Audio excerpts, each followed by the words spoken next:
YouTube in the live streaming, like right now. And I was we going to should say be, more doing instead of talking. we are live. All right. Well, welcome everybody to episode 10 of the podcast Unlimited Wisdom with Robert Hollis. I'm Craig A. Jackman along with Matt Hollis, and we are so glad to have you with us today. Our topic for today, and Robert, you keep bringing this up, and I am excited, like you just shared a little bit ago, about this topic because not only have you got a great video on it, but now we're going to go into more depth with this. Our topic for today is how unrealistic expectations hurt you. Yes, Take a yes, moment to yes. think about that and let's get started. Matt, Robert, welcome. Welcome, OMG, this is going to welcome. be a great topic.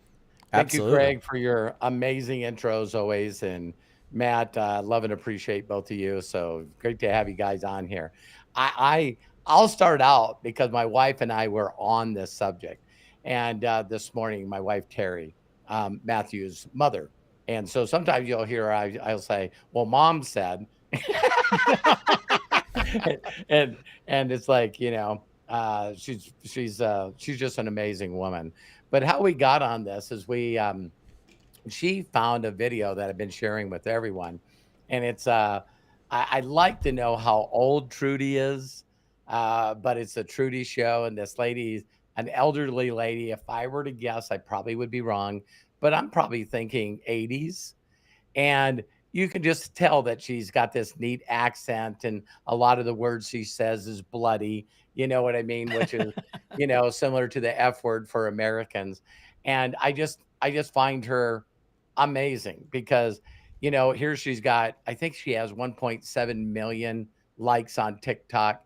I thought that I might put together some people that I can hire to just have them take all her videos off TikTok and put them on YouTube and create her a YouTube channel.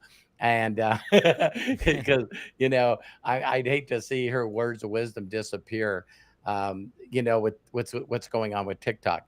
But here's the bottom line.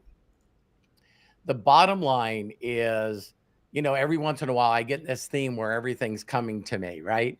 And it's the same thought that as soon as you get a red car because you wanted to be unique, you notice that everyone's got a red car. They really don't, but it just changes your focus, right? And I have seen this really destroy me and whatever I was doing, along with the companies that I'm in. And I'm going to say me because I'm just telling you that I look back at my life and just realize how immature I was, but also, trying to feel like I wanted to be accepted and validated and whatever, that I would buy into what a group of people were telling me without really taking the time to figure out whether the stuff that they were saying was either true or if there was other perspectives about that. So let me give you a couple of them. Um, One that becomes very, very big is I got involved with a company called ACN. And ACN was two individuals, they're owners of the company, Mike and Tony Kupas, that I met back in the 80s, late 80s. They were really, really young. And, I ran an ad in the paper. I found this beautiful woman named Lynn Martinez that happened to be dating Mike and Tony. And, we ended up building this incredible relationship. In fact, I considered both of them identical twins to be my best friends at one time. Okay. And, we went on to do great things together. And then they created this company called ACN. I told them documentation beats conversation, until you get your checks where they need to be. That can impress me. Don't bother me. But it was ego. Say it was ego. It was like, I'm not going to get into a company where I'm in the downline or underneath somebody that I used to be above. I think some of you can understand that that's EGO, edging God out, right?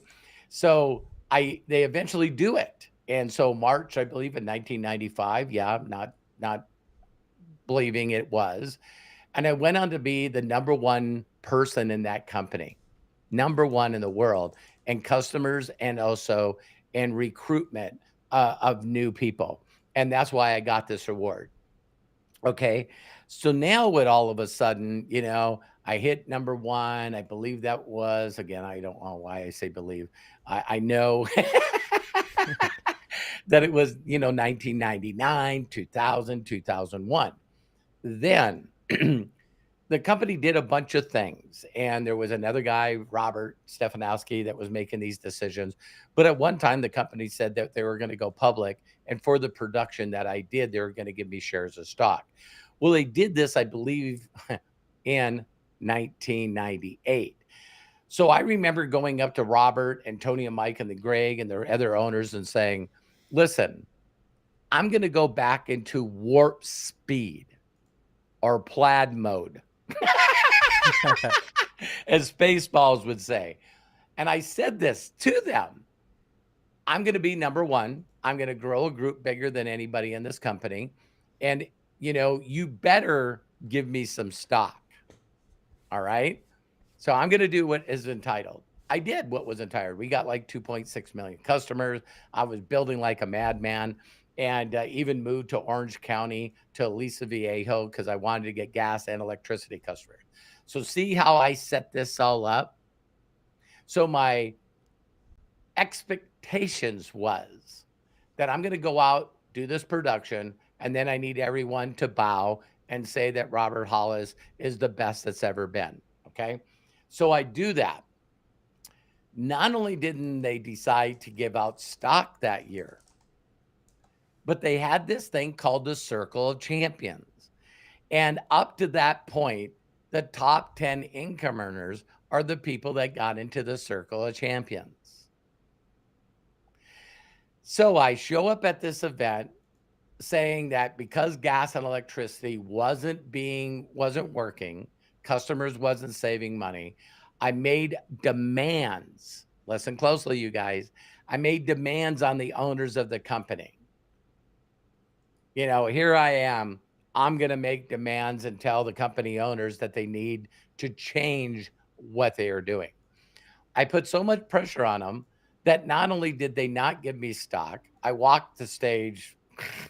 Always when I try to figure this out, customers and recruits, I was number one every month, every quarter, total year. And I walked across the stage and got a trophy for every one of those. All right. So now my assumptions, my expectations is not only are they going to put me on the Circle of Champions, but I'm going to get this stock certificate because I was causing resistance to the owners of the company, telling them how to run their company. I not only didn't get stock, but I also didn't get put on the circle. And so my feelings are really hurt. And I made a decision when I found out that this wasn't going to happen. I resigned from the company, being number one, and I sold my distributorships for $1 to Tony and Mike. Now, it gets worse. Because I found out what the company was doing and I left, and I'm going to make sure that justice is told. I'm going to make sure that the world knows about the wrongdoings of this company and how they overpromised and underdelivered me. I'm going to tell them. So when I left the company, I was very openly criticizing ACN and what the decisions they made. I told, Tony and Mike Kupas were, Matt knew them very well, met them all the time. They both were godfathers of not only Matt, but also Kyle. These are the godfathers, my best friends. I totally destroyed that relationship. Totally destroyed it. Why? I never thought from a perspective that Tony and Mike Kupas looked at it like we created a company of our own. Does it have problems? It does, just like every person in every company. And all we're doing is we're doing our best. And so now the person that they liked, that they called their mentor, that gave me praise and recognition from the stage, And they would tell everyone about this auto mechanic that moved into their apartment and showed them how to do this business. Now they're no longer mentioning my name, and I can't, and we're not talking anymore because I didn't understand that these two guys that I loved and appreciated owned a small percent of this company, and it was their baby. And this is what they're building. And so when someone said that to me, Robert, can you imagine your best friend, people that you love, had a child, and all day, every day, people were coming to you saying, hey, did you hear what Robert said about your child?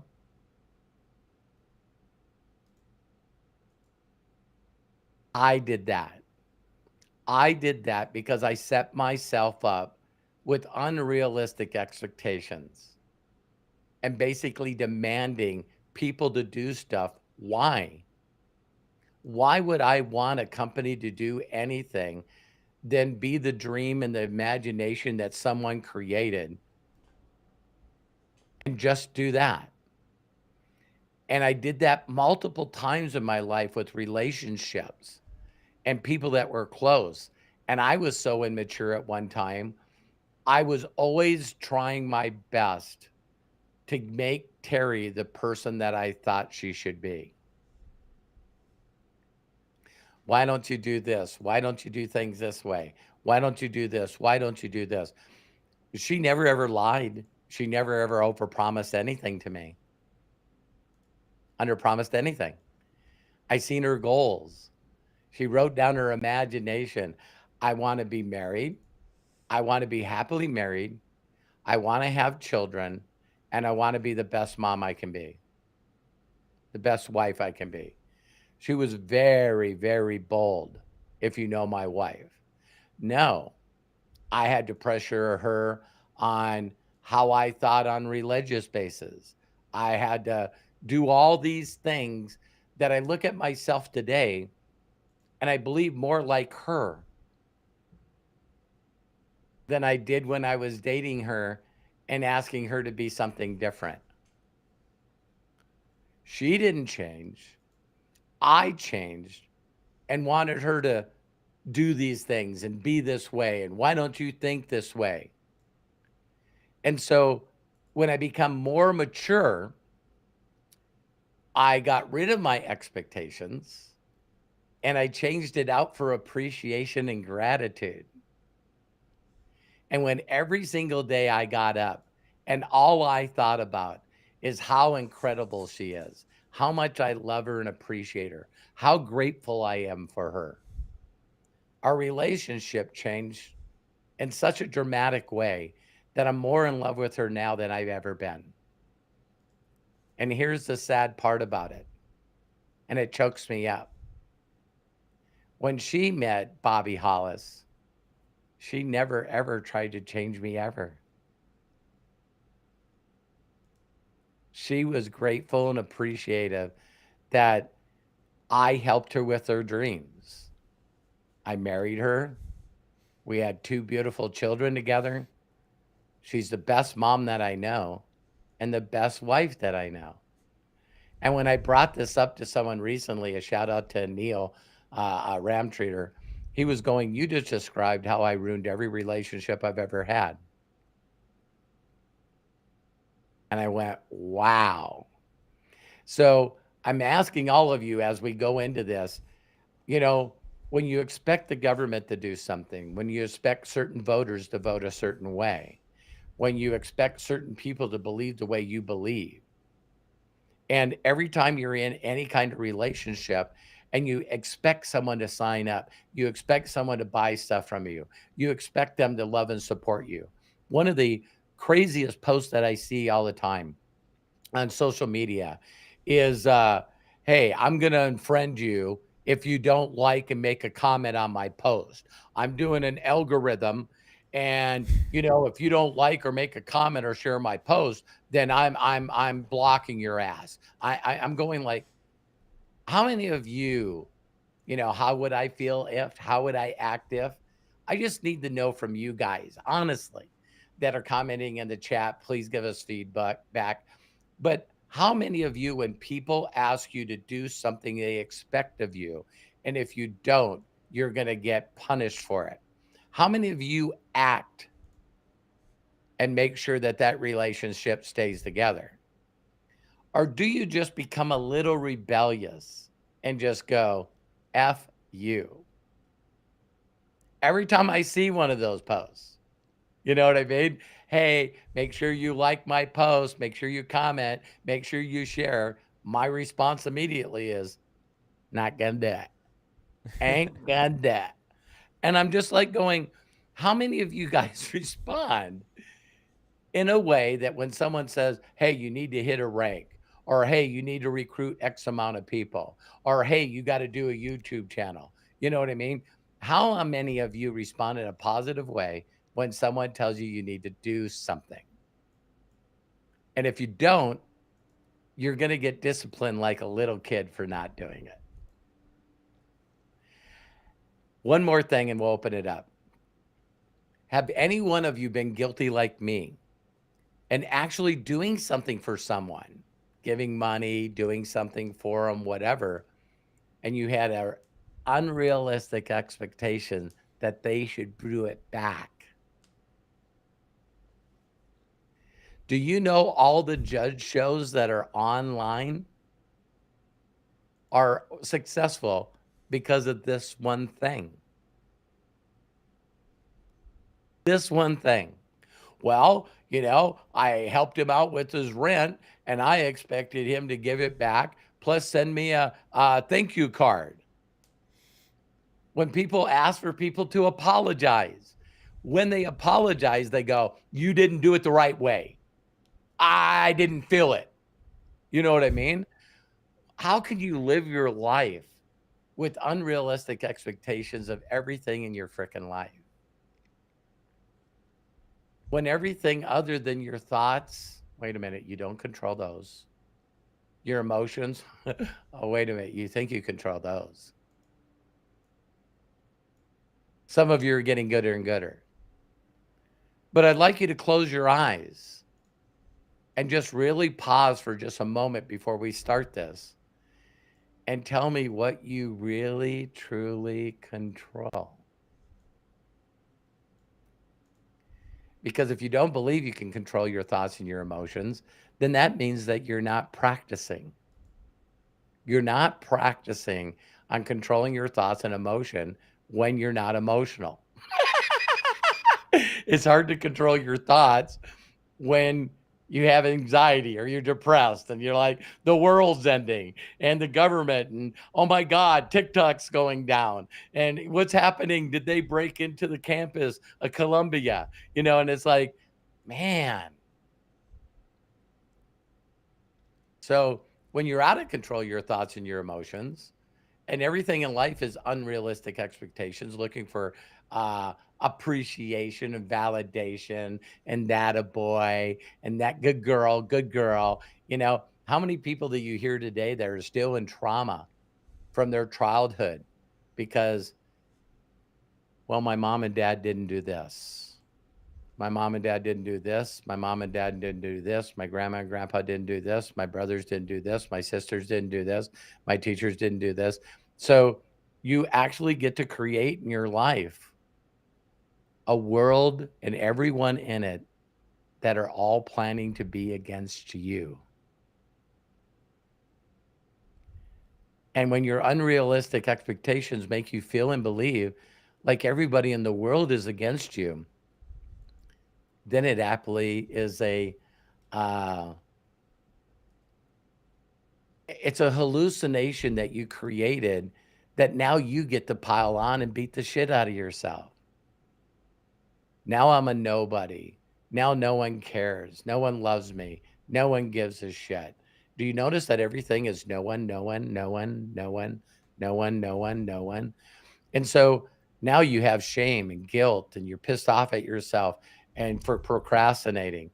So now it's a self-fulfilling prophecy. Not only is the world against you, everyone in the world is against you, and you are against you. Holy fuck. What an awful place to be in. Craig and Matt? Oh boy, talk about setting us up. Yeah, I mean, the interesting thing is before you even got on, we were talking a little bit about some of the things you touched on, right? And it's like how there's so much discourse going on right now, and it's all around unrealistic expectations. Totally. They expect people to completely like change their thoughts and beliefs to the opposite side. How unrealistic, you know?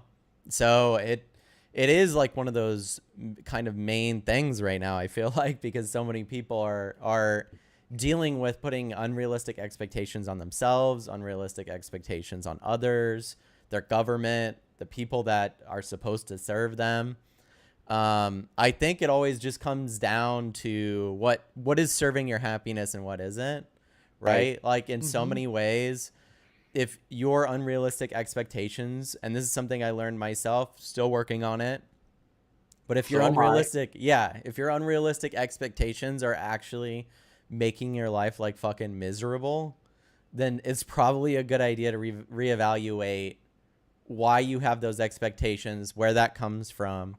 Because like it's interesting. One of the things you touched on that's so true, Dad, is when you do something, and this was a huge thing in my marriage, my relationships in life in general, was the moment that I realized that anything that I do without the expectation of getting it back or receiving.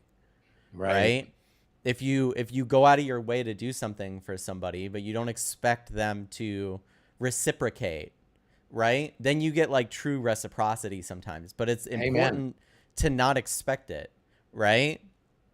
Because I think it's in the expectation where the act that you're doing becomes somewhat malicious, right? You're putting them in a position where they have to reciprocate or else, right? So it's like, oh, if I made you dinner, I'm expecting then one day this week for you to also make me dinner, right? That's how this works. Yeah. Or else I wouldn't make dinner in the first place if I wasn't going to get something out of it, right? And it's interesting because we're taught in a lot of ways to go into a lot of situations with expectations, right?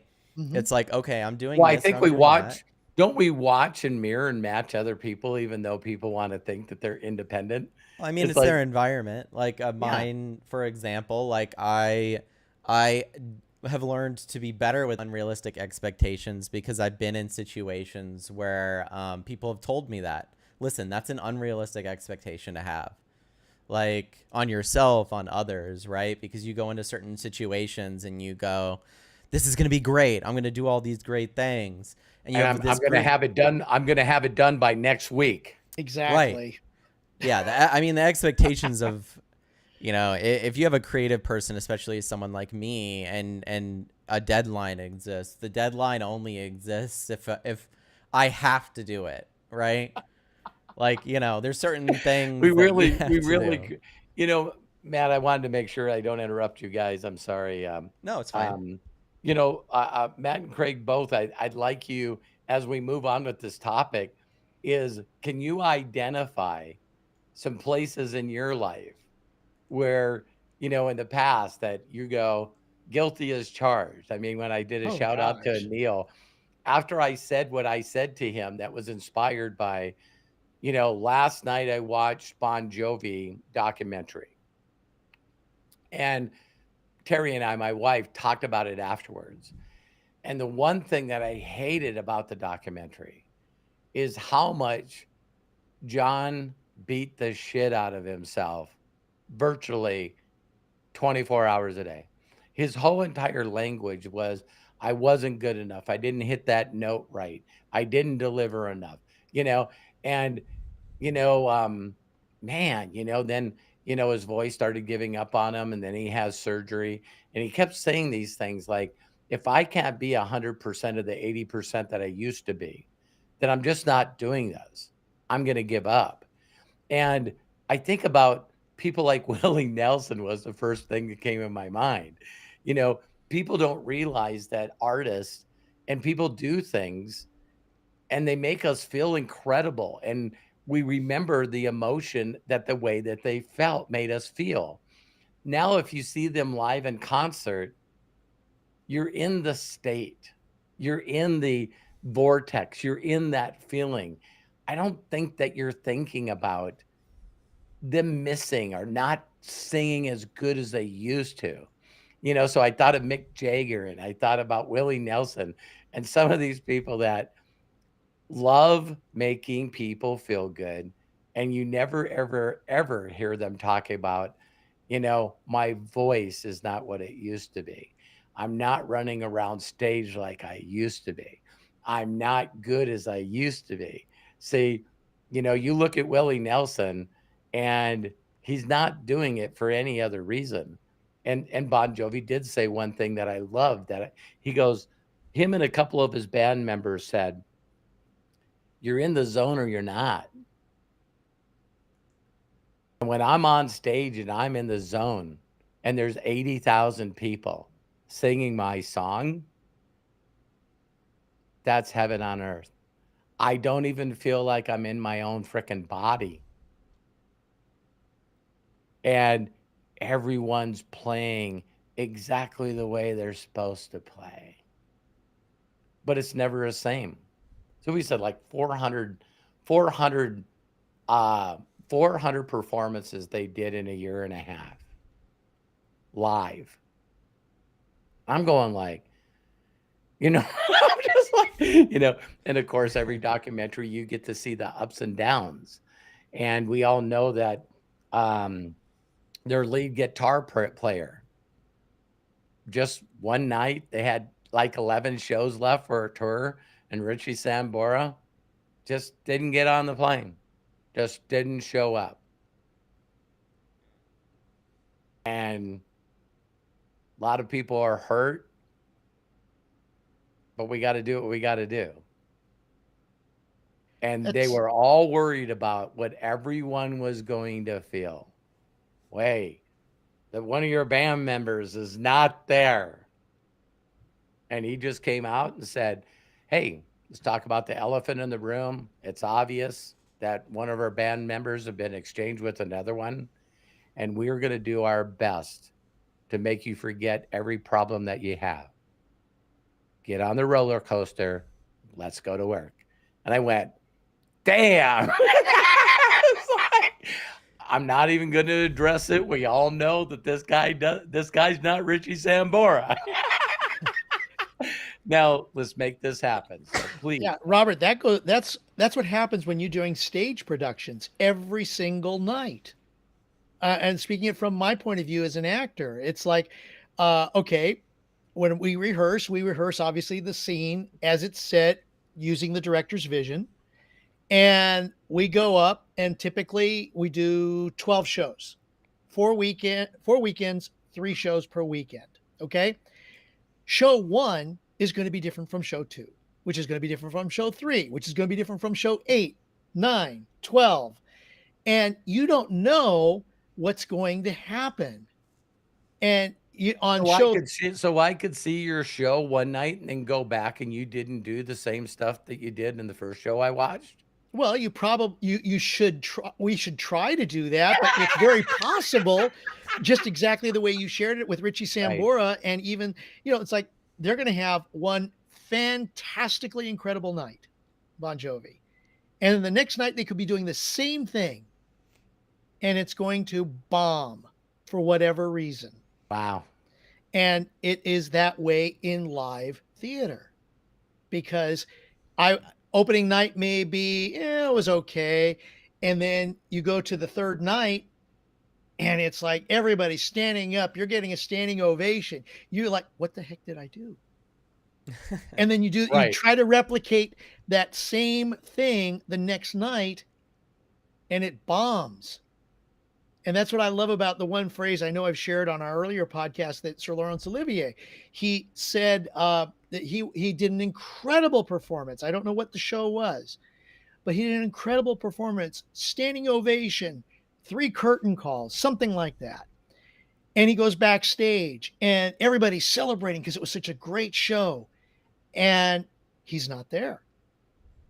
So somebody finally goes and finds him and goes, you did an incredible job. What happened? How come you're not out here celebrating with it?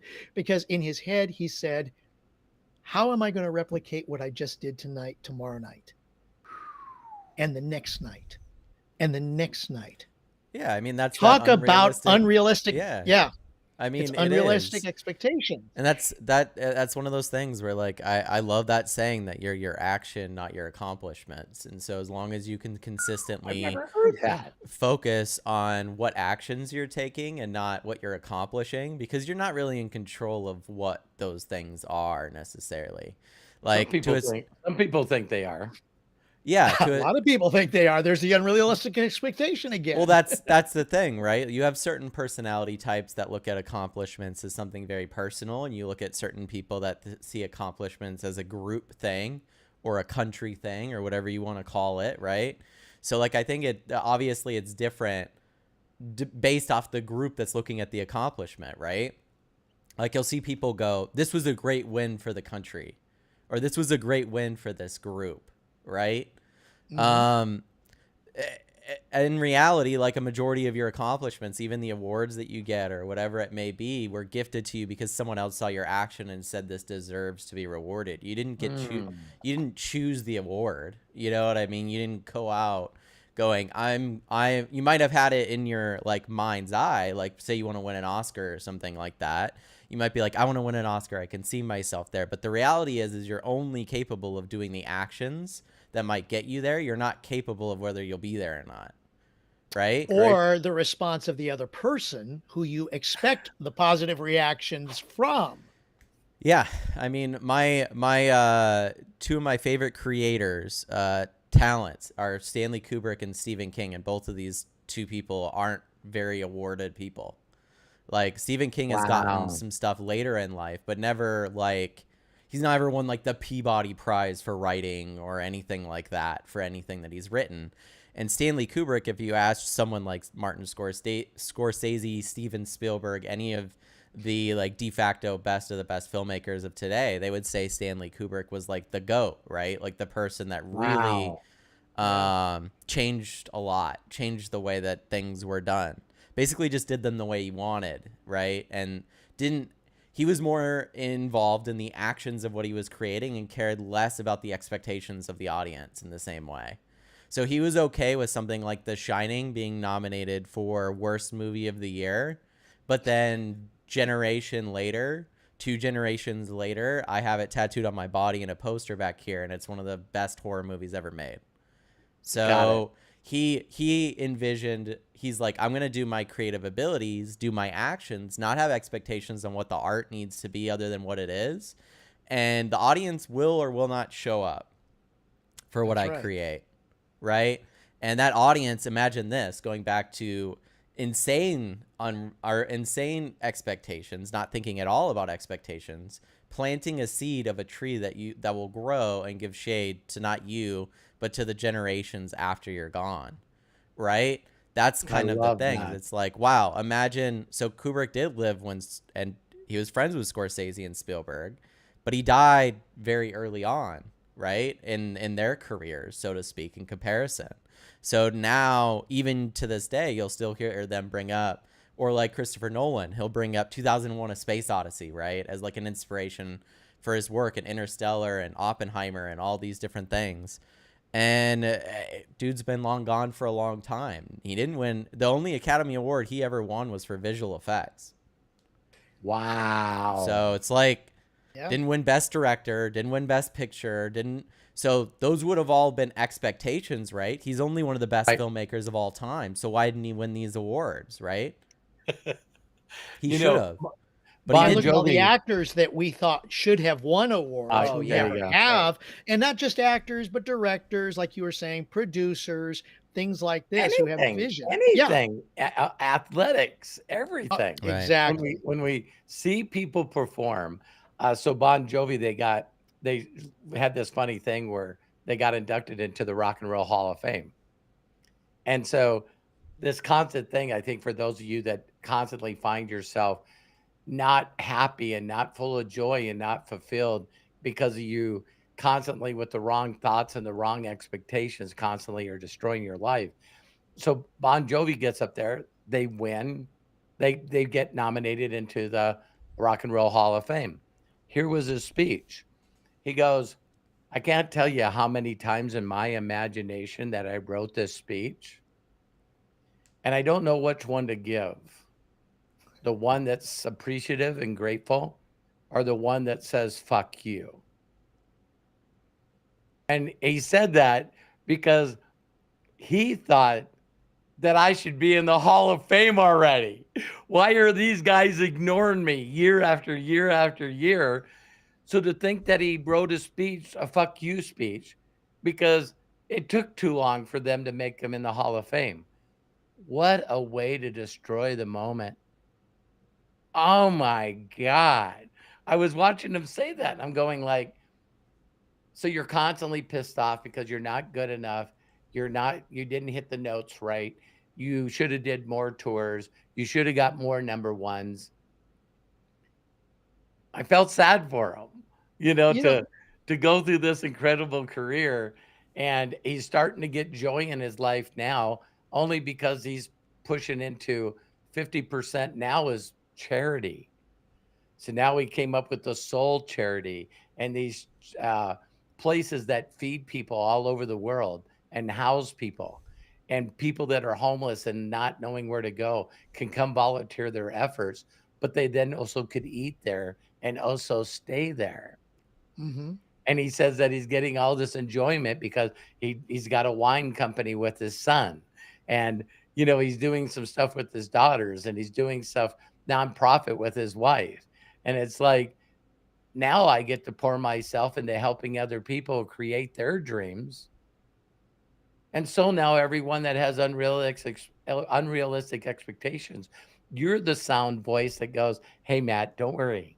It's going to be okay. I've been here. I'm proud of you. Let's take it one step at a time. See, because I get to be that encouragement, but I won't do that for me. Yeah. I mean, that's a trained skill, Yep. like doing Yep. that for yourself is something you really have to train yourself to do. I always like wonder to myself, right? Because to a certain extent, some people want to be acknowledged. They want that fame. They want that acknowledgement from their peers or even from a majority of people, right? And Yeah. sometimes I think to myself, like, is that spotlight of fame that it must be so warm that it burns and feels good, but the moment that it disappears, you feel cold as shit. Because the truth is, I see certain celebrities, and it seems like Robin Williams spoke about this all the time. Sorry to interrupt, Matt, where he's just going, I don't even feel like a human being unless I'm making people laugh. Yeah, it's an interesting thing because like when you no longer are in performance, when your life is performance, how do you perceive the world without that light on yourself constantly? And there's certain people that like are so addicted to it that they'll almost be contrarian just to be in that light. Well, a contrarian is someone that goes against like the status quo, basically. Like imagine everyone saying, going back to what I was joking with you before we got on here, imagine everyone saying the sky is blue, right? But then you go, no, it's not, the sky's red. That's being a contrarian. That's going against the popular agreed belief, only to get a rile out of people or to get people talking about what you're saying. So someone like Kanye or Donald Trump would be someone that would be like, first thought that popped in my mind. Yeah, because the light starts to disappear and they start to feel it go off of them, and then immediately they need it back on them, right? No matter what it is, right? So it's like, no, keep this spotlight on me. I'm willing to be a contrarian. I will say anything I need to keep that light from disappearing off of me, right? And you'll see like certain celebrities that they built their whole career off of being in that light, right? Always controversial. Here's an interesting thought, though, guys. Here, is that wrong? I'm not the judge of that. Isn't that interesting? Because, like, to me, for my life, I'd be like, oh, that'd be misery. Imagine being out of your place when you're the most comfortable, right? Like being out of your comfortable space when you're just by yourself. Would that be called a professional troll? Well, I mean, a Because contrarian my would be like, definition of pros are people that I'm get more paid. talking about people, right? People that are Yeah. famous, right? But I'm Right. saying that they'll be a contrarian in and of themselves. Like someone like Kim Kardashian will know that if she says, like, get this, guys, there's millions of dollars at stake, billions of dollars at stake in these people's empires.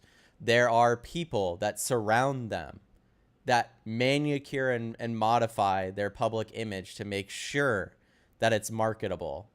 So when someone like Kim Kardashian goes in front of people and says, people just don't know how to work anymore, they don't know how to work hard. To say that there's not a group of people around her that are completely aware, including her, of the response from the general audience to that statement, of course there's people that surround her that know that. Right. So they want her to say it. Why would they want her to say it? Because they know that the articles that will be written, the videos on YouTube that will be made, the streamers that talk about it, the How the dare Hollywood she? press, Yeah. all Well, of these Taylor people will Swift talk had about that it. experience lately when she said, "I'm not going to back this guy," meaning Donald Trump. Did she say that lately? There's a video out there on YouTube. I think that was like one of those conspiracy things going around. No, Well, she no, actually was it said like that. It last was time right she in front of did, her. Yeah, it right? was about voting and getting out and vote and things like that, where she said something to the effect of, "I can't keep myself silent any longer with this." That was from the documentary last time. So I think that was in Yeah, 2016 or something like that, yeah. right? Oh, Or okay. not Okay. 2016. Yeah, no, it was It 2016. was whatever it was. I know that it's been on YouTube, and that whole segment of her in front of her dad and mom, and she's saying, "I have to do this," even though she was surrounded by others who But the thought thing is, maybe she shouldn't. a lot of people though right now that are protesting feel the same way. Yeah.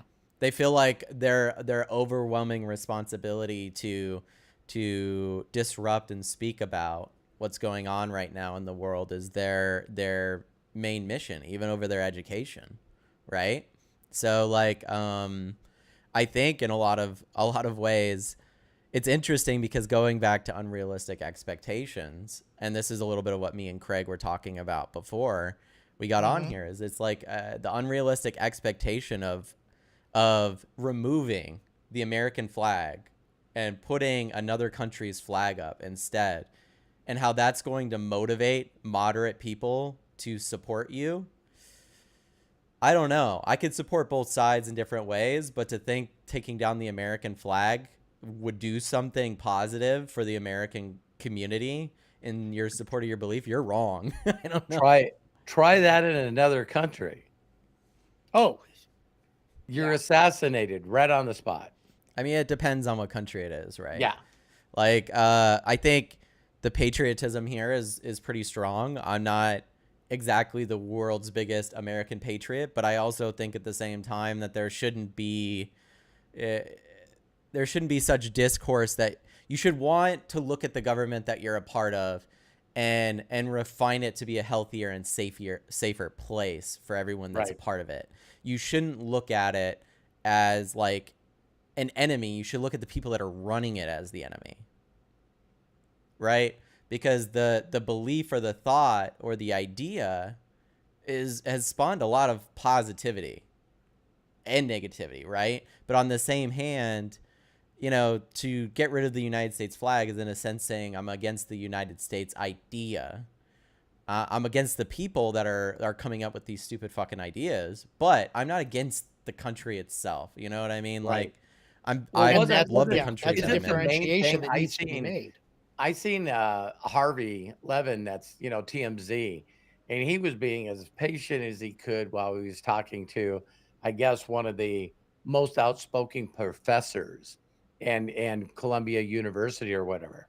And you know, it, it and he was asking questions as carefully as he could, trying to do his very best. And I think he did a great job of just trying to understand her perspective of what was going on.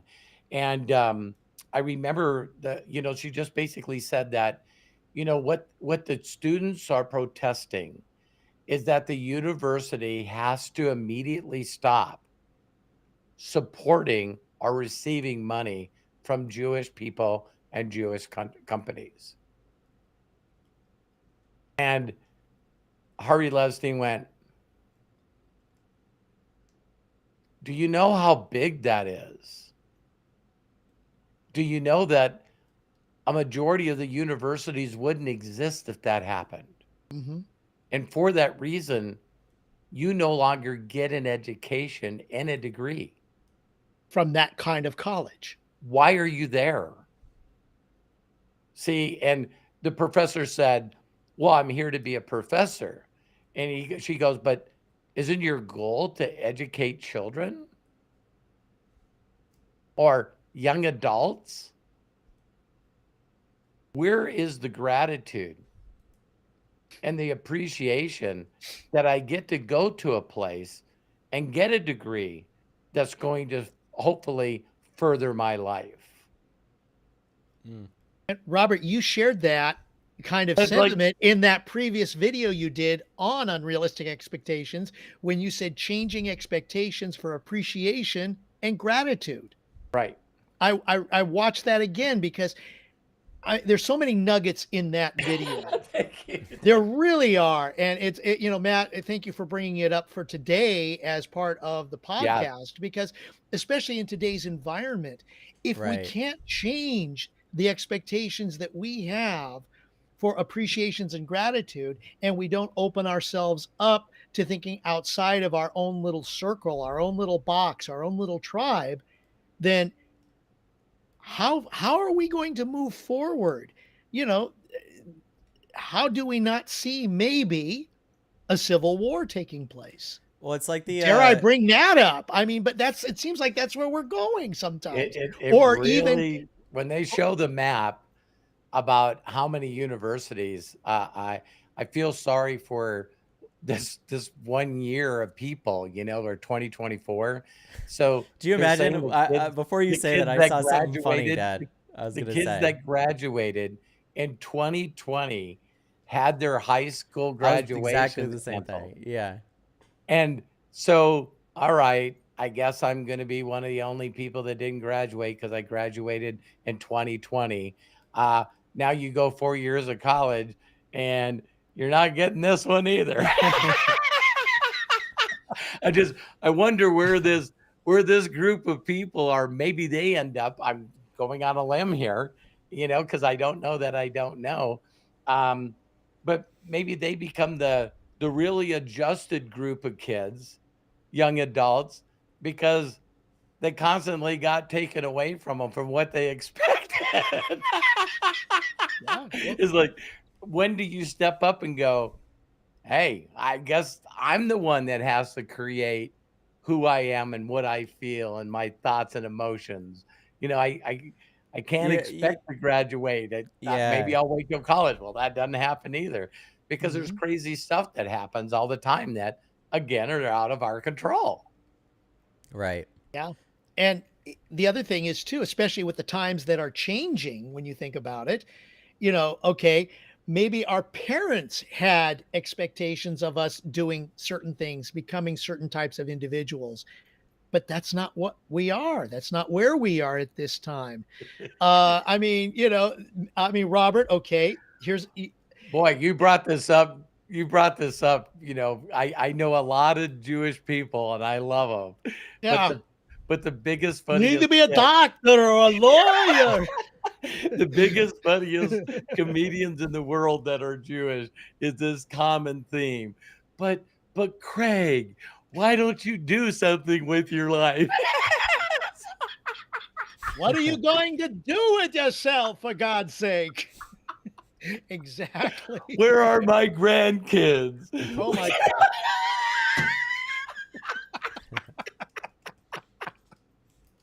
Yeah. Boy, we switched the tone that fast, because how many of you grew up with people, friends, mother, fathers, grandparents, all of these people, that this is what I expect from you? And it's not just the Jewish, it's the Italian, it's anybody else. I mean, it's everybody, really. But I mean, those are the ones. Kyle, my youngest son, Matt's brother, to constantly be dealt with people constantly asking him, are you going to do something with your life? Well, he steps out of his comfort zone. He goes to Japan for 20, 21 days, whatever it is. And he comes back, and right away he's around a group of people helping out his grandmother. You know what I mean? And Darnell and all these other people are around there, and Lori and a couple of kids. And they're like, so what's going on? Well, I just got back from Japan. I would never do that. Oh, well, wait a minute. Wasn't the last time that you talked to me, it was like, are you going to do anything with your life? Yeah, I'm going to go visit Japan for 21 days. Well, that's not what I was talking about. Yeah. I mean, that's one of those things in life, though, that you figure out on your own. You figure out Yeah. that you really are just doing shit for yourself to a certain extent. Like, So you're everyone's putting pissed off at you no matter what you do. somebody's gonna be. Exactly. Because because what you do are not what their expectations of what you do are. Yeah, I just don't care anymore. Like, I think in my own situation, I'm trying my best just not to care about it, because, like, truth be told too, like, a lot of people, if you ask them, it's funny, because in the time that we're currently living in, if you ask a lot of people of what they would expect you to do in the future, I guarantee you that they're going to be wrong. Not So only it's wrong, not- Matt, not only wrong, but why wouldn't anybody say, I used to make this joke in when I did live presentations and live trainings. I was going, don't any of you don't understand Generation Y? I said, because they look at the generations before them and they're like, fucking why? Why did you do that? Why did you, you worked your ass off for this company and they laid you off. They found a way to retire you before you retired so they could take your benefits and your retirement away. They're just like, I'm looking at everyone and I'm like, you guys don't seem very, very happy, very fulfilled, doing things that you enjoy, but yet you want me to follow your path? Yeah, I mean, Mhm. like, also too, there's a lot of stuff you could talk about in this phase about unrealistic expectations, because it's expected in a lot of ways to go to college now, Oh my God, more than it's yes. ever been. And then the system was set up to kind of take money away from people in a sense. So then you force everybody to kind of hope that they need that, and then you position all the jobs when they get out to require that. So every job used to require a high school diploma, right? And now there's a lot more jobs that's not enough. You also need a bachelor's degree. They don't care about what it's in. They just want to know that you spent the money. You know what I mean? I mean, I'm definitely guilty of being fed that thought process, because Right. I thought, yes, I'm going to go to college. I'm going to get an education. I'm going to work for we've talked about the 40-40-40 plan. I'm going to work for 40 years and then retire at 40%, and it's like, now, especially when you see some of the things that are out there, like, everybody's earning more and more and more money on YouTube. You sit there and you bump and you grind and you do everything that you possibly can to be the best that you can be at the job. And what happens? You're refused partnership. We see a lot of that when it comes to law firms. You get passed over. Yeah. You get passed over for One of their promotion. young kids just graduated from college, so now he gets the job that you worked 12 years for. Yeah, Well, because of his exactly. last name. And that, oh my God, don't even start. I've had that happen. The interesting thing is that goes back to expectations, though. If does. someone builds, It here's an interesting thought too. If someone built something, don't they get to decide what they want to do with it? Mm-hmm. But then at the same time, I'd go back to the same thought of, like, well, no one builds any of that shit alone. So, like, it's not like Matt, listen. You built the company yourself. You're breaking my expectations here. You shouldn't be swearing. Oh, sorry. Don't swear. Oh shit. Sorry. Oh, did I say that? I was waiting. I was expecting something. I had From me. unrealistic expectations on how Matt should answer that question. I was thinking how long I could go without saying it now. I thought you were just going to look at me and go, "Fuck off, Dad." You know what I mean? Yeah. No, me myself, I only cuss. I try my best not to cuss at people.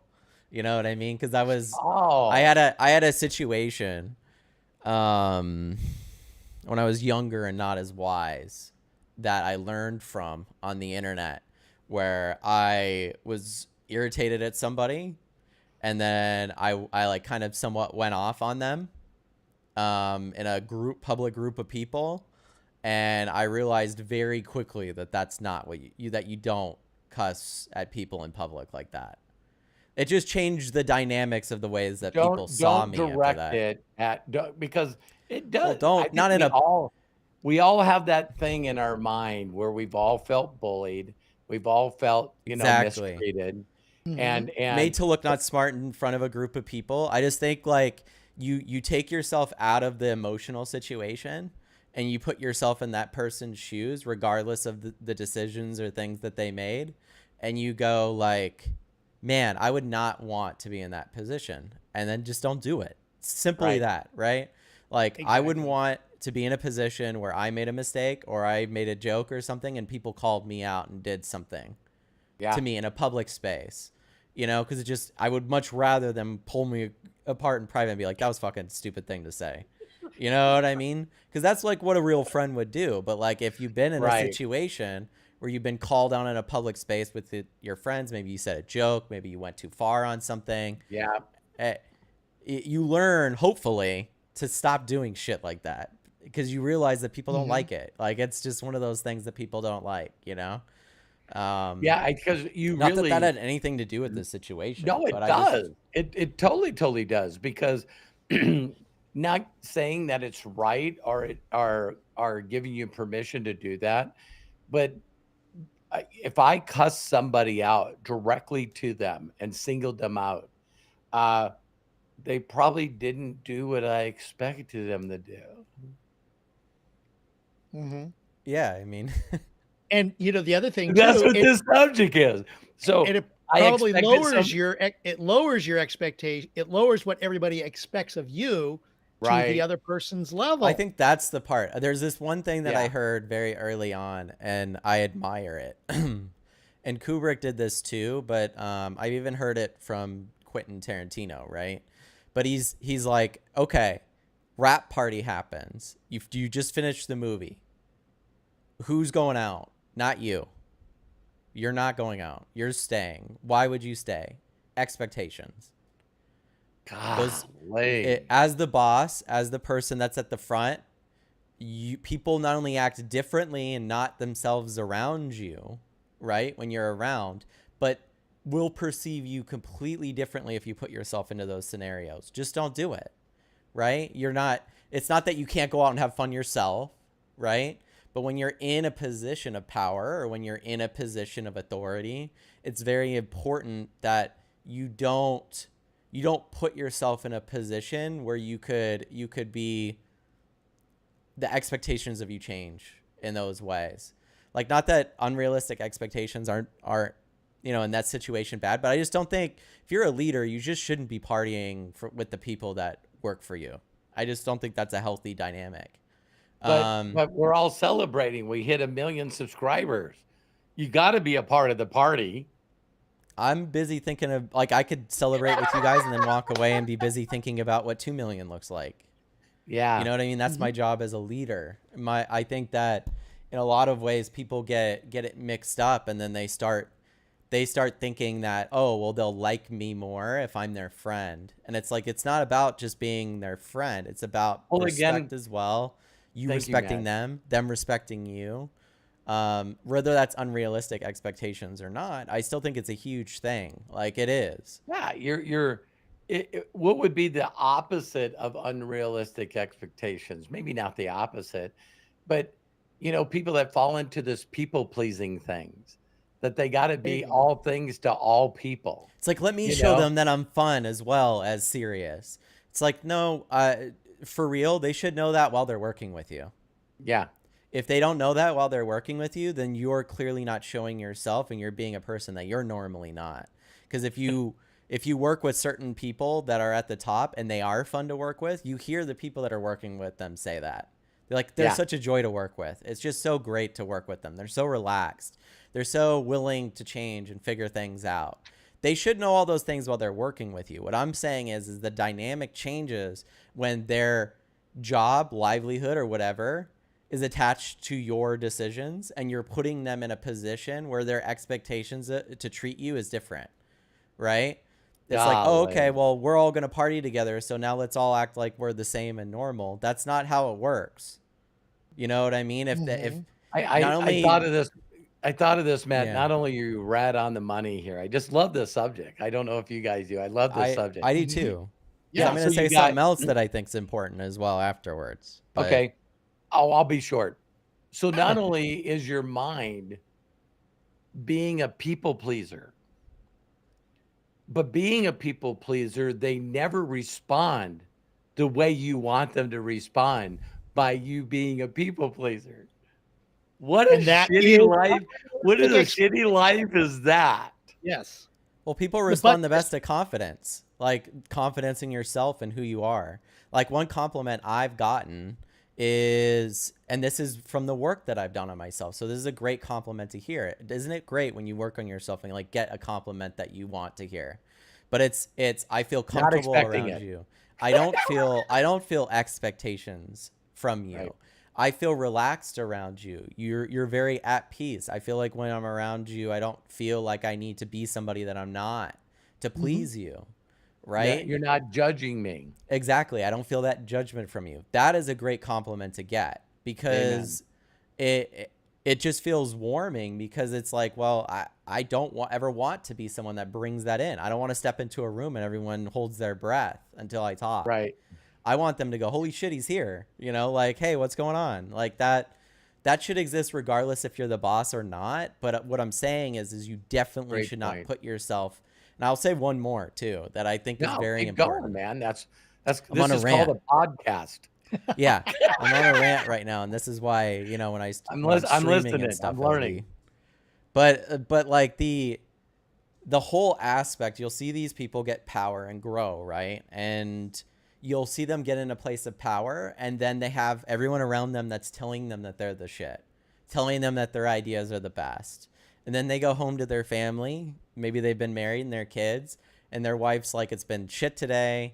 Like the kids, you know, they threw shit all over the walls, all of these things like that. You just don't help enough around the house. And then what do these guys do? They like go and cheat on their wives, or they leave their wives for someone younger, or vice versa.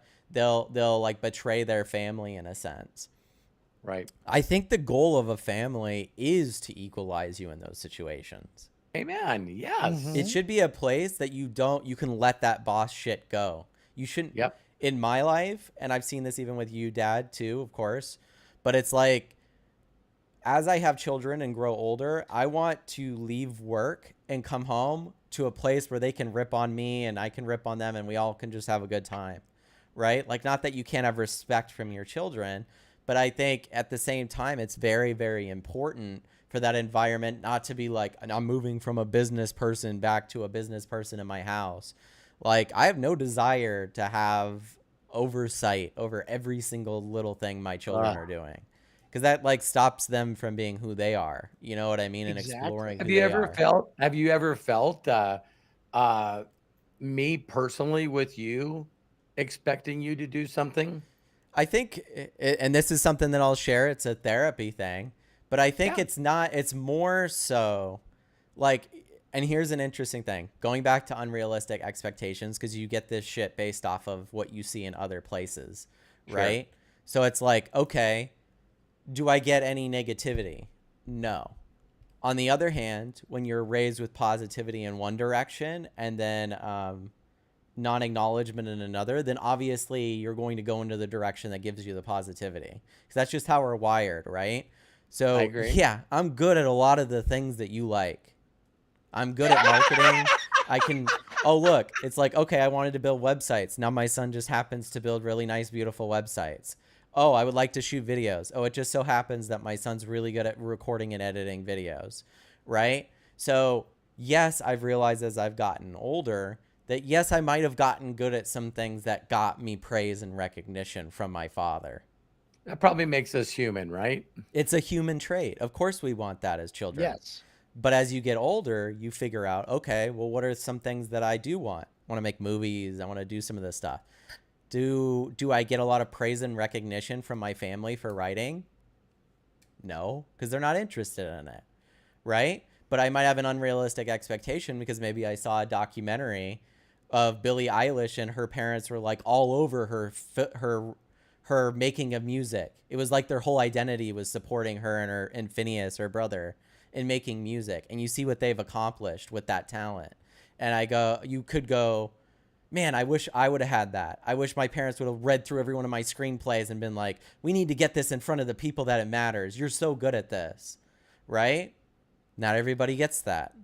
That's an unrealistic expectation. So like that would be my honest answer. With therapy, you figure those things out. Yeah. You figure out if I was on stage building massive network marketing groups, you'd probably be praising me from the rooftops about it, right? Because you'd go, holy shit. And you do, right? If I impact people's lives on this, or we get on Imaginators and I impact someone's lives, I get a lot of praise from you and others going, you're so much like your dad. You've done all these, like, look at that. And then on the other hand, if I'm doing things that have nothing to do with you, never have been in your wheelhouse, I need to figure out how to give myself praise and recognition for those things. Yeah. And that's something so important. Learn. Craig, with acting, bet you didn't have a lot of, Dad, with what you're doing, personal development, probably wasn't a big deal when you were growing up. Probably don't get a lot of praise and recognition from your family on what you're doing, helping others, right? Yeah. Because it's not valuable to them in the same way. But it takes wisdom and time to figure that out. So I think we lost your dad's audio. Yeah, I don't hear you for some reason. There we go. We got it. Hear you now. Wow. Go ahead. Okay. Yeah, something popped up. I don't know. But I thank you, Matt, again for sharing that, because I know that you felt comfortable enough to say whatever you needed to. Me and you don't got any bad blood. No, I think if I may just jump in really quick, gentlemen, it's the fact that the two of you respect each other's opinions, right? And what you've grown up, and you value each other for not only the similarities but the differences, because you've had various life experiences. Robert, your life experience is definitely not like Matt's, even though Matt does come from you. My dad is a fucking amazing father because, and I don't want him to cry, so I'm going to try my best not to say anything too far. But yeah, hey, you can feel the energy shift.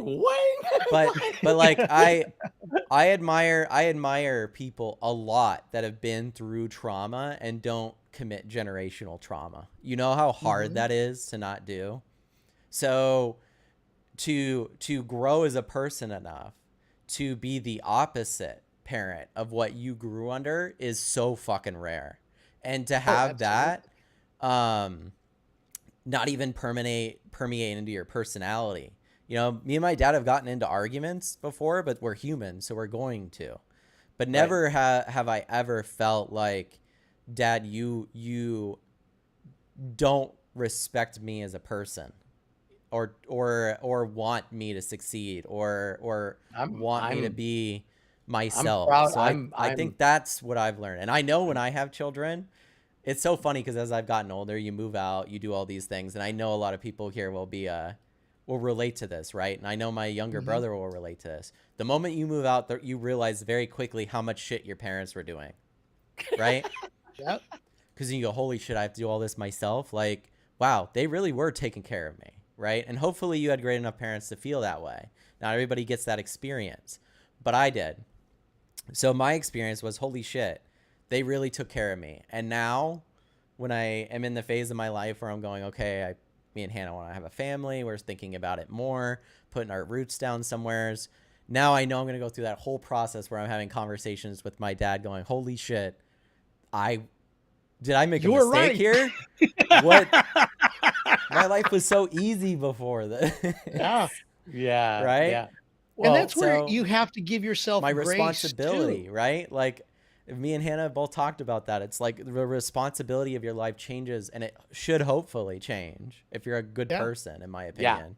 Yeah. When you have yeah, children, your responsibilities should change to holy shit. Like my life now is longer than my own. I have to figure this out generationally in a way that I didn't before. And that's how I'm thinking Hmm. about it now, right? And I know, Dad, you've seen this shift, especially when you guys visited and stuff, in me as I've gotten older, where I'm like, before it was like, fuck it. Like, what I'm doing with my life is my life, right? And then you right, get older and you want to have a family and you go, all right, now it matters, like, what I'm doing here. Like, right, I want my children to have my love, care, and respect. I don't want them to be bullied because of the things that I've done. I don't want them to have that reflection of who I am on their character in a negative way. I want them to look at me like I'm looking at you, Dad, and going, fucking great job. You did an amazing job. I'm proud of you. Thank you. Instead of going, I couldn't wait. I hope he burns. You know what I mean? Like, well, I do not when want my you kids feeling when that way about yeah, me. Matt, thank you for sharing. And when you talk about, the title that we're focused on is, the unrealistic expectations is, when you really, really want that for yourself, then you try Mhm. to do your best to give that to others, you know? And I just think that, of course I look at you as a miracle in motion. It's like if you really do it right, we see all the time where the mother or the parents are still fighting for their child, even though they found out that they're a mass murderer. Well, I get it And because it's it's like, still their child, right? But like yeah, Hmm. at yeah, the it's same, like, you're always gonna well, see, and Mom said you this, don't know right? him the way I know him. And it's like he Yeah. cut people up. It's Yeah. like, Well, but Mom's but gonna I see know the me as good the side of him. 15-year-old kid giving her shit still, no matter what. You know what I mean? And like she said that. She's like, if I could just, because she liked the part of us that was in that teenage years, because we were just like, we were very simple and easy teenagers, Yeah, right? yeah, Like we were into video games and those types of things. So it's like we're easy in that regard. Probably, depending on the hobby, more expensive because we had martial arts and those types of things. But right. I do feel like she still will always see me as that kid, and I'm okay with that. It's interesting because some people fight against that, but I Yeah, I find it think so parents, wholesome that that exists, yeah, right? you take the, and it's funny, don't we do this in everything in life? Glory days. Why Yep. wouldn't you take Hmm. the moment of your life when you felt most connected to your child and just remember that moment in time? And then Y- beat the child up for that because he's not realized the expectations of that Yeah, moment for you at this time. yeah, I mean, some people are like so on their children that it's like that generational expectation is massive. Oh, You know, yeah. like I can't, me doing what I do for 37 years, which is actually getting people back into an imaginational state where they actually have good feelings about themselves and their future every day. mhm.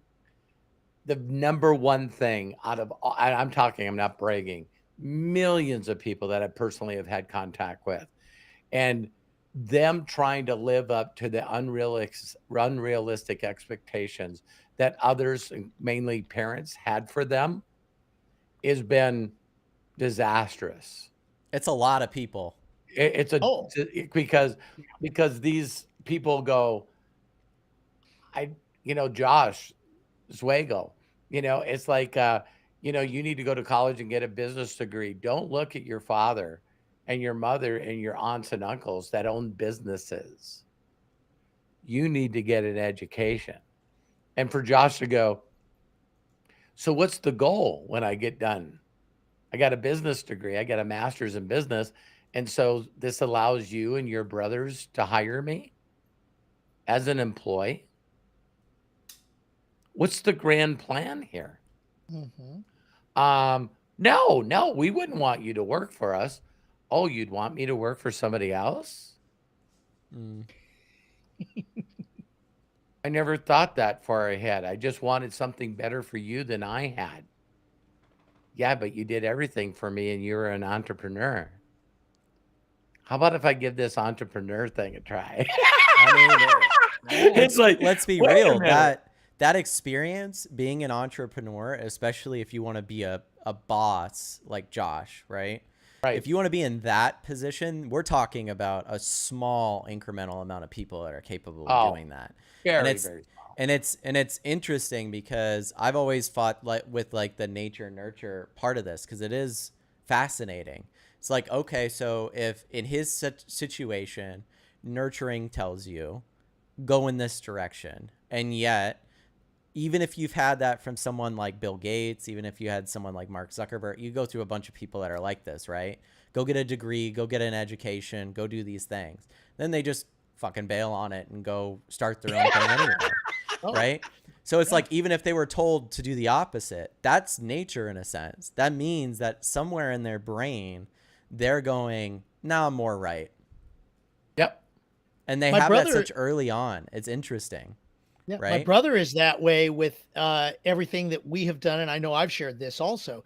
The Mm-hmm. fact that I was the number one, and I went through school and I got A's, and I was always good at what I did. Then my sister followed. Boy, talk about unrealistic expectation from all my teachers who thought that my sister was going to be exactly like me, Why aren't you and like your she brother? wasn't.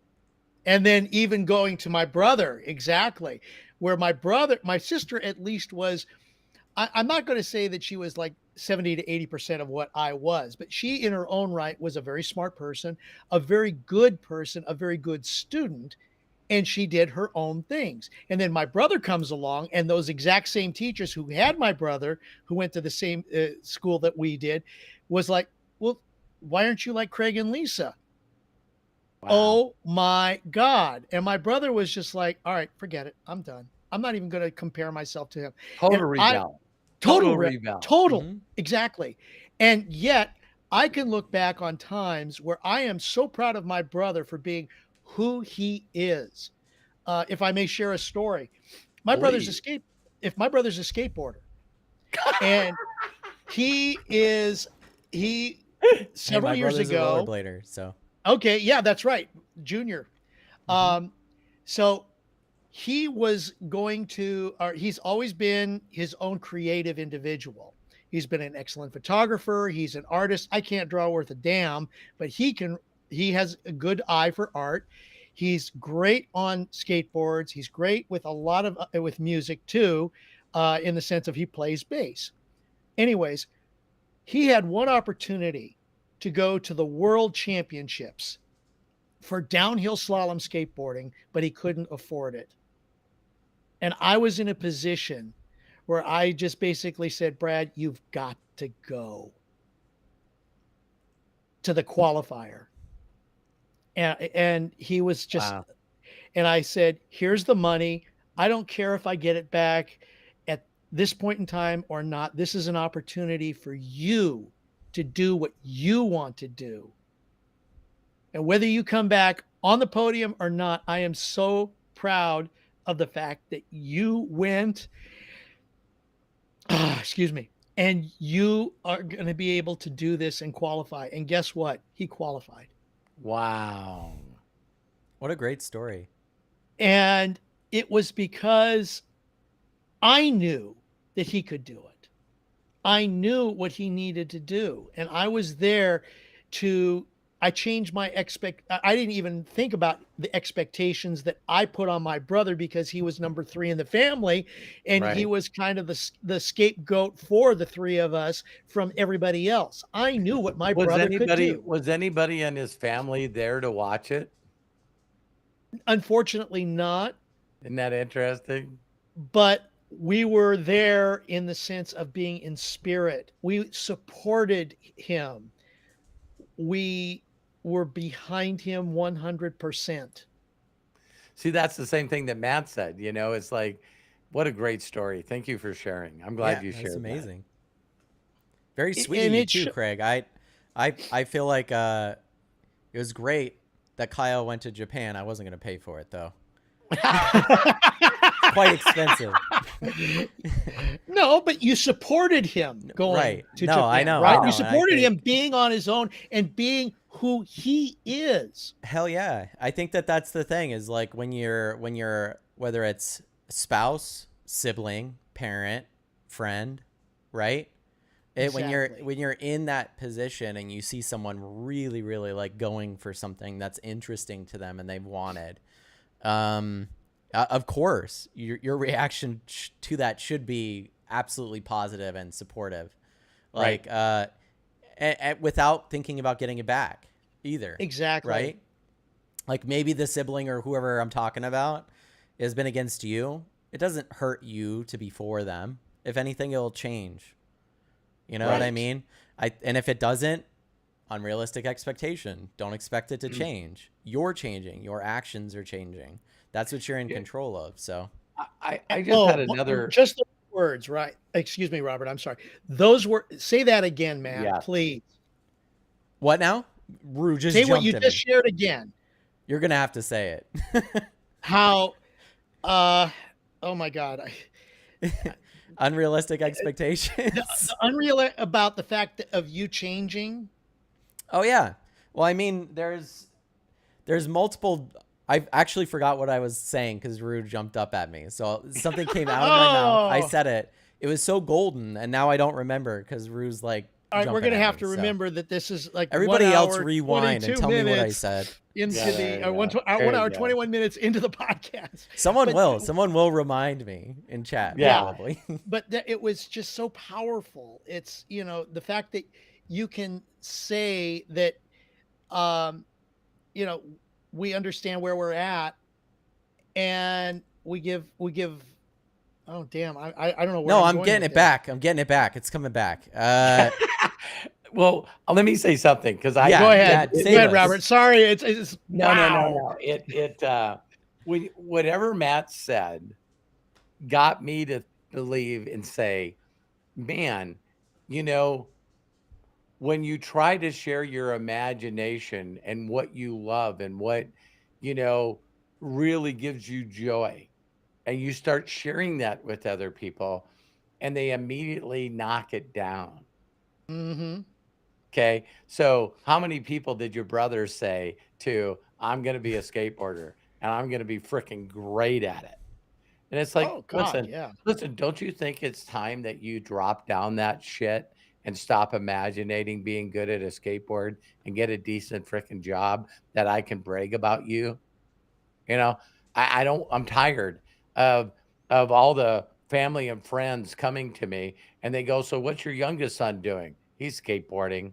You see what I mean? And Uh-huh. it's like, so when Matt shared that in Hmm. an emotional moment where he's like, hey, my mom and dad are really not interested in the things that I write. You Nobody. know, What's so funny yeah, is that no one in the family is from that. So right. it took me a bit to figure that out for some reason, but like for a while it was like um when you have to find the people that kind of click with you in these different areas. You can't True. expect the people in your life to fulfill all of your needs, like one person Right. in particular or even two people. Unrealistic expectations. Right, exactly. So it's like, okay, if I wanted to, like skateboarding, like Craig, for instance, your brother is not going to come to you and your sister and go, let's all skateboard. And then if you go, no, we're not interested, he's not going to go, okay, well, then I'm just never going to do it then. Right. Right. Because No. I need you to also be interested for me to do this with my life. Right. It's But like, no. Exactly. let me share a little twist with you, Matt, and see, I want you to respond as honest as you know how. Yeah. Is when you started getting really excited about AI, do you know how much time that I've spent on AI? Not very much. Yeah. I do use it, but I'm not creative like you are in the thoughts of doing that. But because you have shared that with me, I'm caught up in your imagination Yeah. of You're in my of dream. of your studio and you Mhm. being a place that people think about, man, we got to get to Matt Hollis and the stuff that he does. So when you go out of your way to share your imagination and your excitement and enthusiasm about that, I don't ever believe that I'm going to be in a place that with your imagination, but I do get excited to do whatever I can to support you in that Yeah. pursuit. Well, that Absolutely. requires me to do something, which Right. is exactly the same that Craig probably had with his brother, which is confidence and belief that I even like that's a large part of it, right? The reason that I get on here and then I'll get messages from people, or people will show up and they'll be like, I love when you talk about AI, or I love when you talk about these things, storytelling, is because I talk about them with a great amount of excitement and confidence. Yes. Yes. And Exactly. me exerting that. It wouldn't really matter what I'm talking to you about, right? And how do I know this is true? Because I've gotten people to go see movies that they wouldn't want to see. I've gotten people to watch shit or read a book that they wouldn't normally read. So I am persuasive in a sense of being like confident in going, "Hey, this would be for you. Here's how it would benefit you. Here's how it's of interest to you." But what I've learned more so is like not needing validation from other people in the things that I like, Yeah. right? Or the things Oh, that Yeah. I'm that I is was passionate just, about. I so was just important. saying, Matt, that for whatever reason, not figuring right or wrong, I, I just, I just never ever was paying attention to you enough to feel that enthusiasm that you had for writing. Well, I didn't know, when you're a kid, you don't really know what you want to do. So like I Hey, I'm 62 and I'm still figuring that out. well, I'm going to say that it's progressed as technology has changed for me. Right. That as I've grown and technology has grown, there's multiple different areas, and so I didn't really know exactly, like if you would have asked me when I was younger a different path that I would have went on. It's interesting because when I Yeah. pulled up all the YouTube stuff that I used to do, I even talked to my younger brother about it, and he's like, I'm like, remember when we used to upload YouTube videos and stuff back, like even when Mr. Beast started? It was the same year. You had me look at it and that blew my mind. But it was like, remember when we used to upload videos and we would do this stuff, and Kyle's like, I didn't upload and do any of that. You did all of that. Like I just was there, right? Hmm. And then I remember like the film review stuff when I did that, or any of the other Yeah. things that I've done. I think that in a lot of ways I've been seeking out something that gives me a mixture of the lifestyle that I want, because I grew up in an entrepreneur lifestyle. So I don't really know what it feels like to be subservient of my talents to somebody else, because I've always utilized my talents to grow what we're doing here Yeah. from like a very early age. I'm talking like 9, 10 years old, right? Hmm. So my whole worldview is different than most people's, just because instead of being like, oh, schoolwork, or I need to go to college or whatever, I was like very early on thinking about how do I grow a business and build it to be an entrepreneur to facilitate the ideas that I want. So in reality, what needed to happen is two different things needed to collide at the same time, which is happening now, which is the creativity aspect of who I am with the business aspect of the way that I want and my Got it. lifestyle. I Hmm. What was upsetting about wanting to be a filmmaker or a writer is, okay, I write a book. Before you were able to self-publish and promote it yourself, you were subservient to other people's marketing and Yeah. approach to getting it out there. Film is the same way. I knew that if I wanted to create a film, it would take decades of my life before I would get final cut and have the full ability to create the stories from start to finish that I wanted. That's something that you have to earn. You're playing with other people's money here. So you have to Right. earn that. And so I was aware that I would have to go through a lot of misery to get to that point. And then as the last years come and gone, those technologies are now colliding. And now I see it being a complete and total possibility that I just get to start my own film studio and do everything that I want the way that Nice. I want to, right? And then also like build a bunch of other filmmakers and creatives up to facilitate their ideas in an atmosphere that doesn't exist at the current time in the same way. Got Right. So it. like bring your actors there that have the freedom to play around with the script. It's not That only exists for actors that have earned that, and to a certain extent, and it depends Yep. on who you're working with, to be honest, right? Yeah, Yeah. unless you're ignorant, like people like Sylvester Stallone, you just got it in your mind that, hey, the main character is me. Well, that's also Yeah. you have to accept that there's a certain aspect of it that's luck based, and it always will be. Totally. That Sylvester Stallone, you could act like certain things, certain times, blah blah blah. Sylvester Stallone just happened to pitch a really great movie as him as the star in just one of the most open times for creative filmmaking that existed at the time, Wow. which was that Yep. time. There was, If he was pitching that movie now, it might get made and dumped on Netflix and forgotten. That's Right. It And still might not get with made, him as the lead either. Yeah. Just Terry and different. I watched. We're talking about the Rocky film, by the way, in case you don't Yeah. know. but right? Yeah. Terry and I were watching. TMZ did a documentary where Harvey interviewed Arnold Schwarzenegger and Sylvester Stallone at the same time. Because they were competing against each other at that time. And yeah. the things that were exposed during that was, you guys got to watch the interview. So there was one part of it that you said, where is it? I Is it believe it's on Netflix? Hulu. Okay. It's called TMZ documentaries. So now Okay. the thing that he's stepping out and doing more than just TMZ, he's doing these documentaries and also investigations. So he's got them both sitting there, and they're talking about how unique and different they were, but how much they were pushing each other.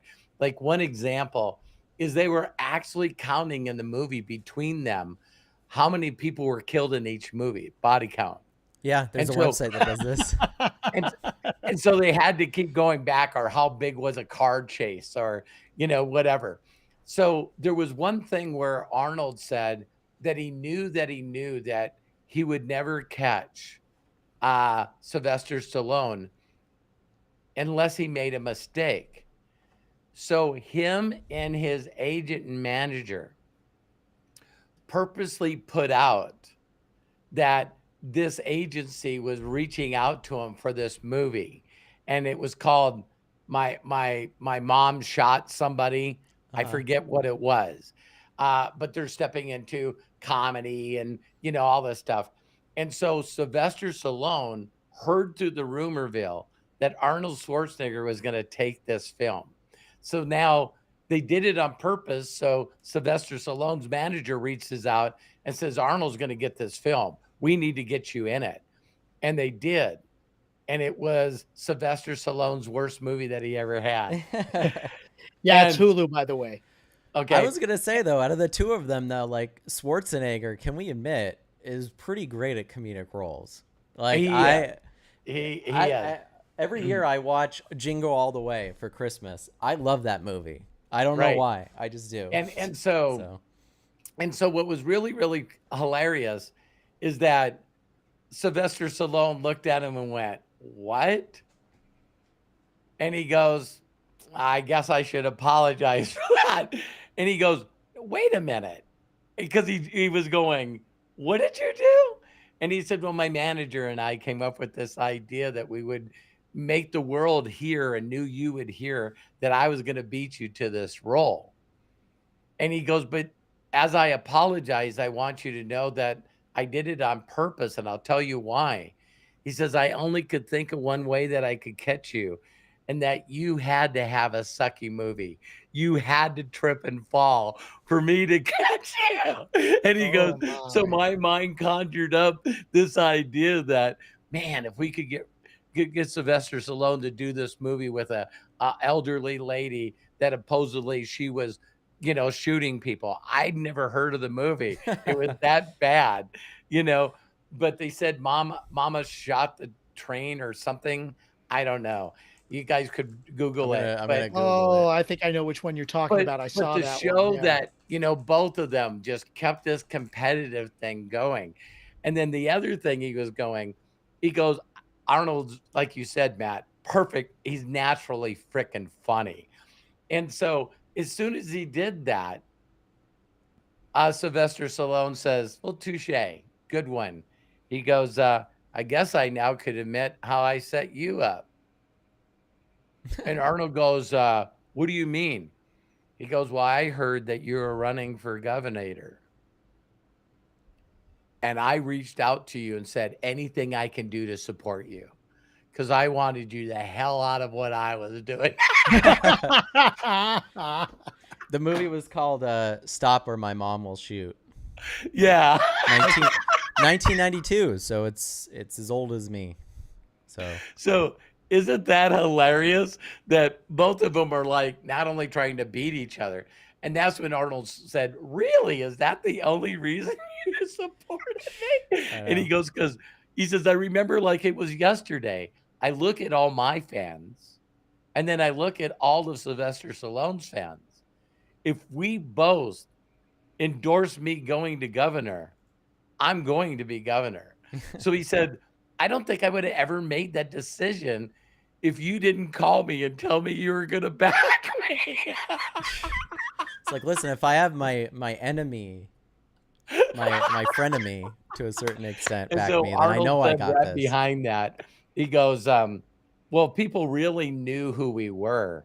We're so different. He goes, I bet you this suit and this jacket that he's wearing, this whole outfit that Sylvester Stallone's wearing, he said probably cost like $15,000, you know? And Sylvester Stallone gets this big smile on his face and he goes, yes, we are different because I know you will wear that leather jacket until it comes back in style. That's great. I mean, you could tell that there's like a level of admiration and respect there, which is really, really nice. Totally. To see. You know, like I think you can see certain levels of competition that are healthy and ones that are not, and it's all dependent once again on expectations, right? Yeah. Like if you expect to be the best and beat somebody else, I obviously that's an expectation you have to have as a competitor. What a great way to turn this subject, because the Netherweb download that I got is something I know a person could Google and find on YouTube. Michael Jordan's Hall of Fame speech. Okay. Oh, so he makes it to the Hall of Fame and he comes out on the stage and he says, well, other than thanking my mom and dad and the other people that were responsible for helping me make my career, I want to personally thank the person that made this happen. Thank you, Larry Bird. And everybody went, what? And he goes, every day I wanted to beat this asshole. Yeah. Same thing with Magic Johnson. Maybe it was Magic Johnson. I think it was Magic Johnson because Magic and Bird were always going back and forth. Thank you. It was Magic Johnson's Hall of Fame speech. Yeah. And it was, you know, they respected each other, but boy, were they solid competitors. Oh, man. Yeah. And it was because I remember, I think the phrase was from Magic is that he thanked Larry Bird because Larry Bird was so good that he made Magic Johnson have to perform better to be where he was and to be who he is. So there's instead of unrealistic expectations, there are people that raise the bar to make you at least have the imagination that I'm going to attempt that. All right. So when Bon Jovi in that documentary, he's going, well, no bands. He said straight out, no bands come from New Jersey. He says, in fact, everybody that you talk to says that you got to be from LA or from New York. You can't be from New Jersey. And he goes, so I'm 15, 16 years old, and we snuck into this bar, and Bruce Springsteen was singing. And he goes, I love being from New Jersey. And I went, that's me. A rock star can come from New Jersey.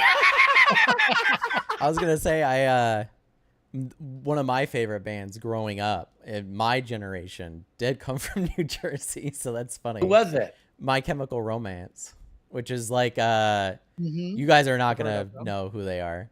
Oh, I've heard of them. Yeah. Welcome to the Black Parade is like, it's funny because there's this meme that I sent Hannah the other day. And it was like, tell me you're a millennial without telling me. And this dude's sitting at a piano. He just presses one note, and everyone knows it's "Welcome to the Black Parade" by My Chemical Romance. It's like our Freebird, right? Okay. Or our okay. Bohemian Rhapsody, so to speak. See, now it's I like got it. our Now- song yeah, that goes yeah. on for like 8 minutes long and has a huge anthem rock thing to it.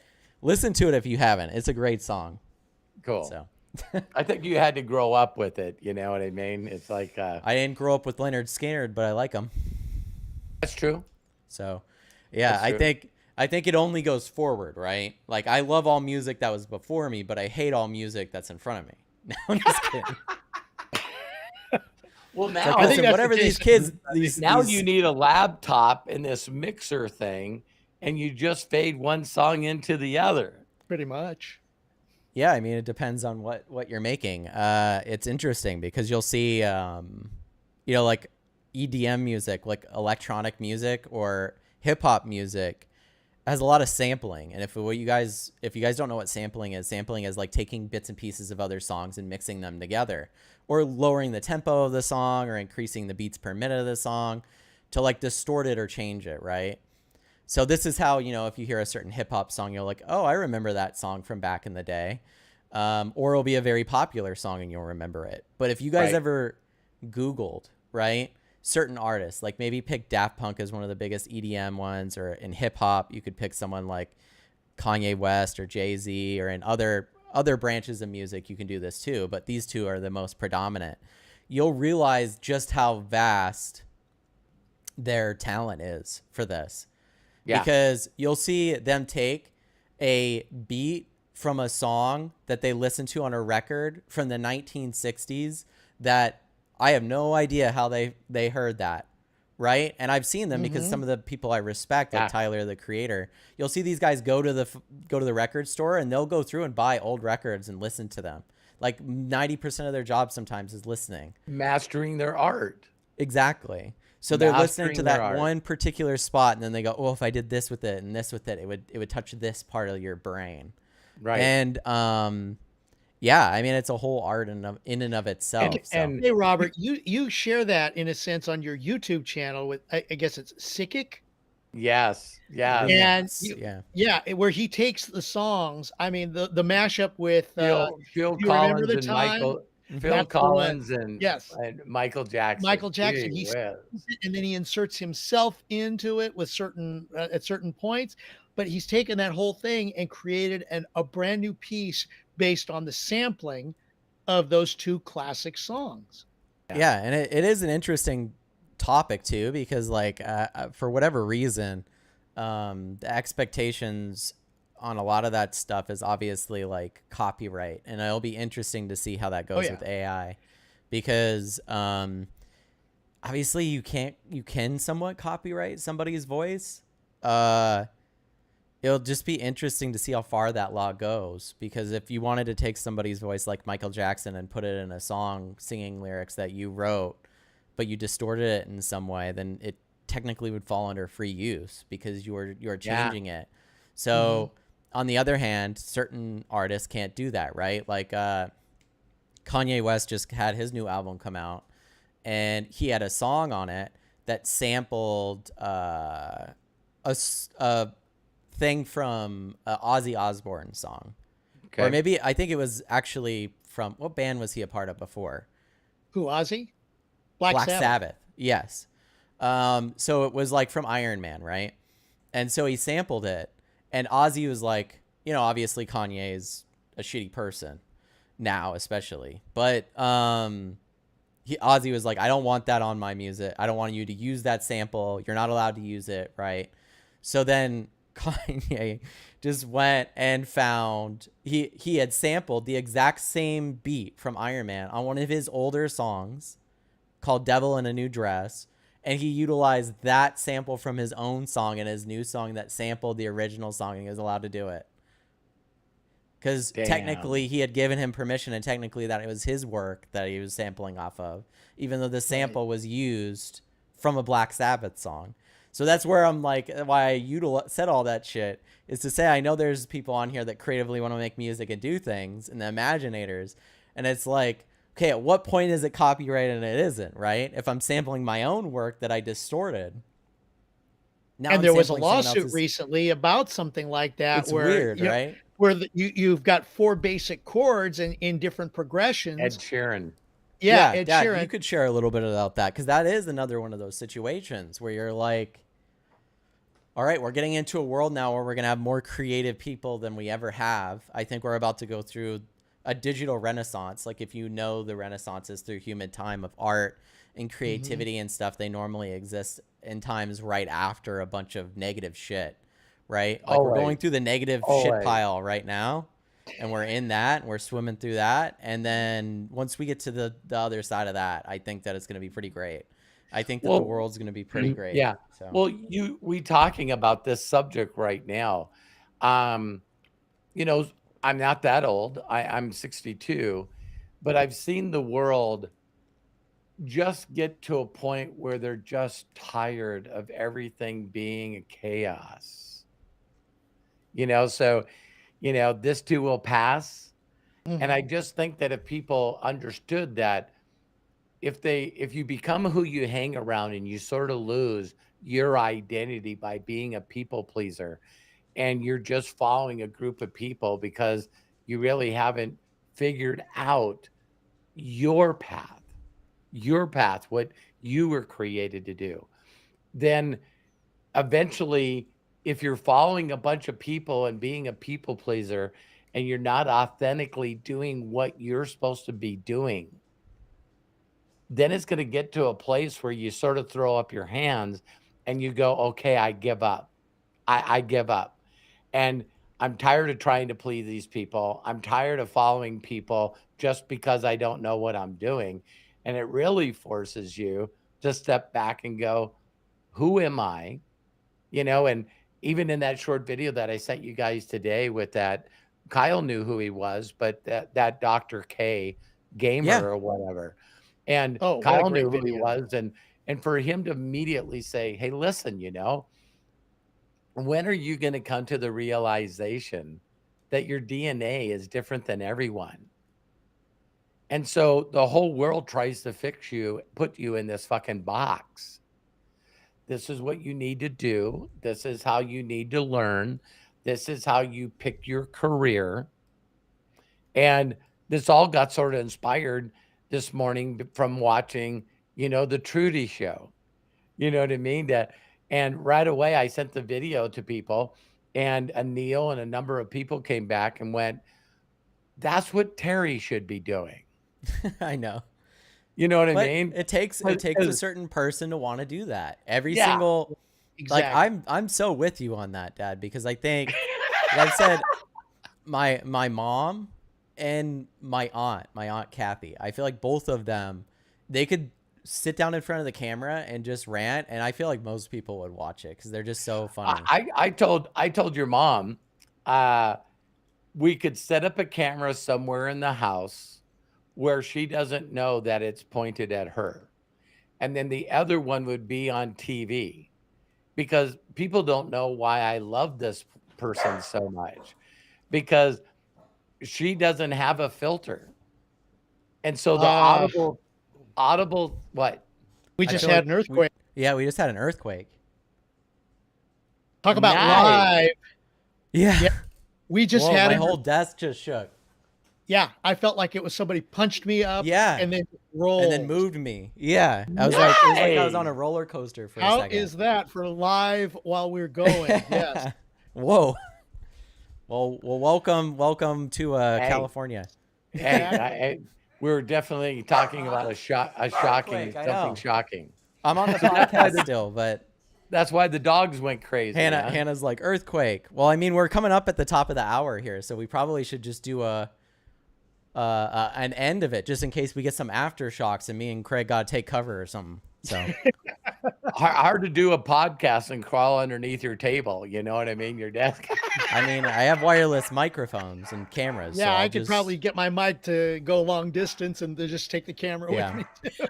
Well, the dogs and everyone's freaking out now. So, Dad, do you want to go ahead and close it out? And I think we can. Craig, just close it out. Thank you guys so well, much. Yeah. Absolutely. Thank you, each and every one of you, for being here today. You can follow Robert Hollis at roberthollis.com. Also, if you'd like to join our exclusive community, the Inner Circle, you can join us by going to roberthollis.com/join to register. There'll be lots of great exclusive content, and you'll be able to participate in our special breakthrough sessions to help you move on to the next level. Very simple. Also, if you're watching on YouTube, click that join button at the very bottom of this video. That's as simple as that to join us as part of the Inner Circle and the Imaginators, another one of our great communities. Please don't forget to like and share this video on YouTube and with others.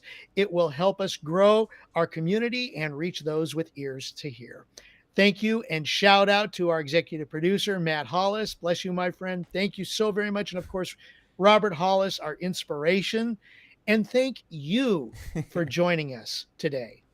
This is Craig A. Jackman saying, please be good to yourselves, be cash, and until next time, bye-bye for now. Thank you, everybody. Just so you know, me and Craig are fine. Everything's good over here. Yes, by the way. everything's good. We're all good Here in Southern California as of this moment. Melody, I hope you're doing well as well. She said she's feeling it. So. Good. I love you guys. Thank you. Love very you guys. much. Thank you so much.